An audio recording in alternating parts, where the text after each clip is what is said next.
আমরা বলছি মসজিদে সেরি নাচা আর ঈশ্বরে ভগবান আমরা কুযুক্তি করছি।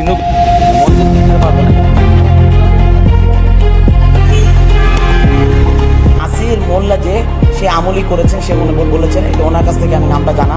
মিরপুরের সনাতন ধর্মাবলম্বীদের একটি মন্দিরের নাম স্বর্গীয় চানমোহন মারুল সার্বজনীন দুর্গা মন্দির। মন্দিরের পাশে একটি ফাঁকা জায়গা দখলের চেষ্টা করে স্থানীয় দখলবাজরা। কেটে ফেলা হয় সেই ফাঁকা জায়গায় থাকা কলা গাছ। তবে এই কলা গাছ কাটার অভিযোগ গেছে পার্শ্ববর্তী দেশ ভারতের কাছে। সেই খবরে যেন নড়ে চড়ে বসেছে দেশের এমপি মন্ত্রী থেকে শুরু করে স্থানীয় পুলিশ প্রশাসন। অভিযোগ দেয়া হয়েছে রূপনগর থানাতেও। তাদেরকে জায়গা না দেয় তারা আমাদেরকে এখানে থাকতে দেব না। হিন্দুদের বাঁচান দাদা, ওরা কালকে এখানে ভয়াবহ ঘটনা করছে। আপনি ডিসি মহোদয় সরজমিনিতে ছিল, এখানে ওসি মহোদয় সরজমিনিতে ছিলাম। মাননীয় প্রধানমন্ত্রী তারেক সাহেবের কাছে আমি অনুরোধ করব, আমার সংখ্যালঘুকে আপনি সহযোগিতা করেন। এই মন্দিরের ফাঁকা জায়গাটি নিয়ে বিরোধ চলছে আওয়ামী লীগ সরকারের আমল থেকেই। সর্বশেষ অভিযোগ আছে যুব দলের নেতারা সেই জায়গা দখলের চেষ্টা করেছেন। যুব দলের সংশ্লিষ্টতার খবর শুনে সেই মন্দিরে হাজির মহানগর যুব দলের নেতা। ঘটনা সত্য হলেও মূল ঘটনায় জড়িত আওয়ামী লীগের এক নেতা, নাম নাসির মোল্লা। তার নেতৃত্বে একটি দল যুব দলের নাম ব্যবহার করে কলা গাছ কেটে ফেলেছেন।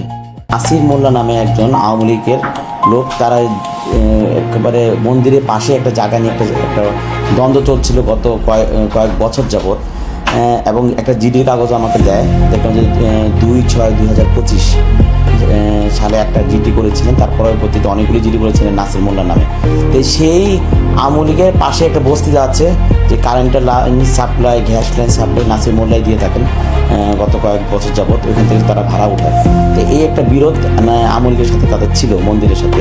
তো গতকালকে যে ঘটনা ঘটেছে, তারাই যুব দলের স্লোগান দিয়ে মন্দিরে হামলা চালায়। তারপরে প্রেক্ষিতে জানতে পারলাম যে মন্দির লোক বলে যে যুব দলের নেতারা হামলাটা চালিয়েছে। তারা যুব দলের নাম বলে স্লোগান দিয়েছে। আসলে তারা যুব দল না, তারা হলো যুবলীগ। প্রশ্ন হচ্ছে, মন্দিরের পাশের কলা গাছ কাটার অভিযোগ ভারতের কাছে কেন? গুটি কয়েক হিন্দু সম্প্রদায়ের লোকজন কি ভারতকে ব্যবহার করে দেশে বিশৃঙ্খলা সৃষ্টির চেষ্টা করছেন? তবে ভারত সরকার কিংবা বাংলাদেশে থাকা ভারতীয় হাই কমিশনে কে অভিযোগ দিয়েছে? এমন প্রশ্নে মন্দিরের সহসভাপতির দাবি, তিনি এই বিষয়ে জানেন না। আপনি ব্যতীত এখানকার কিংবা মন্দির কমিটির অন্য কেউ কি ভারতীয় হাই কমিশনে বিষয়টি জানিয়েছে কিনা? এটা আমি অবগত না, যাতে আমি মন্দিরে সর্বক্ষণ থাকি, আমি মন্দিরের সহসভাপতি। যদি আদার্স কেউ বলে থাকে এটা আমি জানি না। প্রশ্ন রয়েছে, জমিটি কি মন্দিরের রেকর্ডীয় সম্পত্তি, নাকি সরকারের সম্পত্তি দখল করে কোনো খেলা খেলতে যাচ্ছেন হিন্দু সম্প্রদায়? কেননা মন্দিরের পাশে বিশাল এলাকা জুড়ে রয়েছে সরকারের সম্পত্তি, যেখানে স্থানীয় প্রভাবশালীরা দখল করে তৈরি করেছেন বস্তি। প্রতি মাসে সেখান থেকেই ভাড়া তোলা হয় হাজার হাজার টাকা। মন্দিরের জায়গা দখল কিংবা কলা গাছ কাটার ঘটনায় আসলে কি ঘটেছিল সেখানে? এই যে দেখেন নিচে কলা গাছগুলো ওরা আইসা কাটছে। নাসির মোল্লা আর মামুন আর শাহজালাল মুক্তিযোদ্ধা পরিচয় দিয়ে আসতে আছে, ওরা এখানে এসে কলা গাছ কাটছে মন্দিরের। তখন ওদেরকে নিষেধ দিলাম। আমাকে হিন্দু চারাল মানে যাবতীয় যত প্রকার অকারেন্সের কথা আছে সে বলে।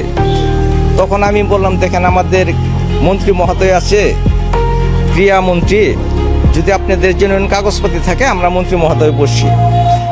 তখন নাসির বলে যে মন্ত্রী ক্যাঠা, মন্ত্রীরা এখানে আসতে বলে। আমি কই ভাই, এইভাবে কথা বলা কিন্তু একটা সম্মানী ব্যক্তির ঠিক না।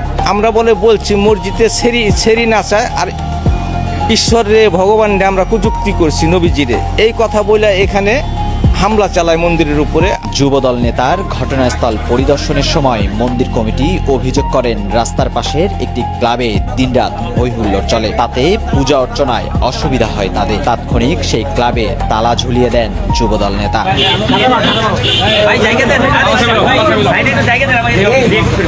অফিসে